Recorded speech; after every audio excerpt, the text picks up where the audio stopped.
Icyumweru cyiza inshuti z'Imana, ndabifuriza kugira icyumweru cyiza kandi cy'umugisha. Ni ukuvuga ngo iyo umunsi utangiye, umunsi utangirana ibyawo. Niba ubabaye uri mu gahinda, ndakubwira ngo ugire kwihangana. Umunsi uko utangiye utangirana ibyawo. Ushobora gutangira umunsi wishimye cyangwa se ugatangira umunsi ubabaye. Ni ukuvuga ko iminsi ntabwo ingana, iminsi ntabwo igira ibyawo bitandukanye. Tuba tugomba kwakira uko dutangiye umunsi. Niba wowe uri mu gahinda, ntuheranwe n'agahinda, wibuke ko uyu munsi ushobora kuba ubabaye ariko ejo ukaba wishimye. Ni ukuvuga ngo gira umutima wo kwihangana, kuko uracyafite urugendo rwo kuba watangira ibihe by'umunezero, ibihe bikunejeje. Iminsi ntabwo yose ingana, ntabwo tugomba guhora tubabaye. Iminsi ntabwo ingana, ntabwo iminsi yose ari iyo kubabara. Ndakubwira ngo iyo ufite kwizera, kwihangana, ni ukuvuga tugomba kwakira ibihe byose uko tubibonye, uko bitugezeho. Niba ubabaye, ujye umenya neza uko bigomba guhita. Ibi ni byiza bigatambuka. Ibihe byiza iyo birimo bigahita ukaza mu bibi, buri kintu cyose kiba kigenda gifite tape yacyo. Ni nk'uko uba ufite igitabo, niba uzarebe iyo urimo usoma igitabo, uko ugenda uhindura paje, ufata paje imwe ugasoma iyindi. Ni nako tuba dufite paje y'ubuzima, ugahindura ukagera kuri paje y'ibyishimo, urongera ugahindura ukagera kuri paje y'ububabara. Ni ukuvuga ngo rero paje y'isi, paje y'ubuzima, umuzingo w'igitabo cy'ubuzima aba ari uruvange rw'ibyiza n'ibibi. Umuntu asoza igitabo cy'ubuzima ari uko atakiriho, atagihumeka umwuka w'abazima. ubwo ya paje y'igitabo, ubwo umuzingo w'igitabo cy'isi uba uwurangije, uba uwushoje. Ni ukuvuga ngo rero igihe ugihumeka umwuka w'abazima, uba ugifite umuzingo w'igitabo cy'ubuzima, ugenda usoma paje buri paje. Ni ukuvuga rero ngo tuba turimo kwiga, tuba turi mu ishuri ry'ubuzima, dufite umuzingo w'igitabo. Ndaguhumurije wowe udafite kwihangana, uri mu bibazo bitandukanye bigugose impande zose, ukaba wabiburiye igisubizo. Ndakubwira ngo gira kwihangana, gira imbaraga zo kwihangana, kuko iyo paje irarangira ugahita ukurikizaho paje y'ubuzima bwiza y'ibyishimo. Ntabwo duhora mu kubabara gusa, tugomba kwiyubakamo imbaraga zo gukomera, imbaraga zo kubasha kwakira ibitwugarije. Iki cyumweru kikubere icyo kwihangana, icyo gukomerera mu bibazo urimo, kwiyubaka, kugira umutima ukomeye, kugira ngo we guheranwa n'intege nke zikugarije bitewe n'ibyo urimo. Komera, umenye neza ko uwo munsi ugomba guhita, ukongera ugasubira kuri paje y'ibyishimo, paje y'umunezero. Dufite umuzingo munini w'igitabo cy'ubuzima. Icyo gitabo cy'ubuzima tuba tugomba kumenya ko uyu munsi niba urimo kwishima, nihaza ibikugoye bikuremereye, ujye ubasha kwihangana. Iyo paje iba igomba guhita ikavaho, ugakurikira iyindi nziza. Iki cyumweru kikubere icyumweru cy'umugisha.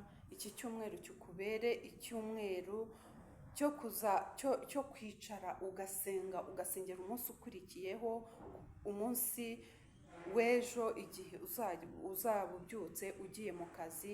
Ujye nk'uyu munsi wo ku cyumweru, dusaba imigisha.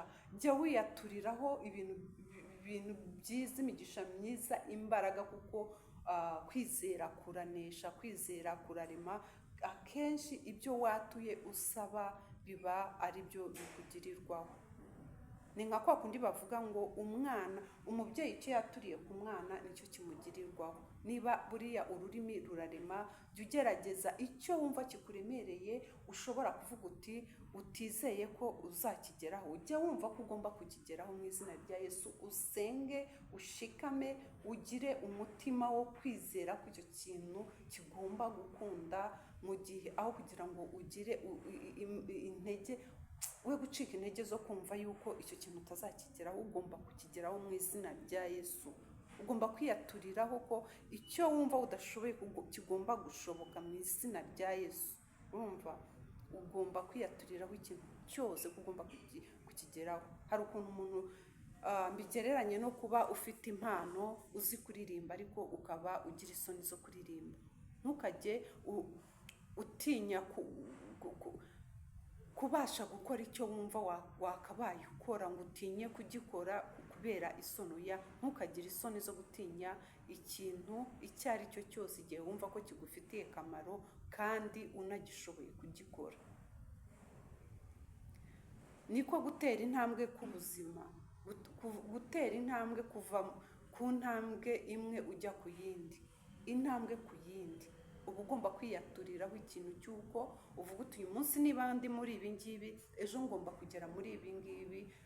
Niyo waba uzi neza utigiriye icyizere ko bigomba gushoboka, ugomba kwiyumvamo ko bigomba gushoboka. Igihe wagitekereje ugomba kugishyira mu bikorwa ukagikora, utagikoze kubera utagize isoni zo kuvuga ngo nzi kuririmba ariko se umuntu ambonye ndirimba, ngo ariko se ubu ndirimba neza ku buryo umuntu ambonye atanseka. Ese ko ntazi kuvuga icyongereza, nkivuze nabi ubu ntibanseka?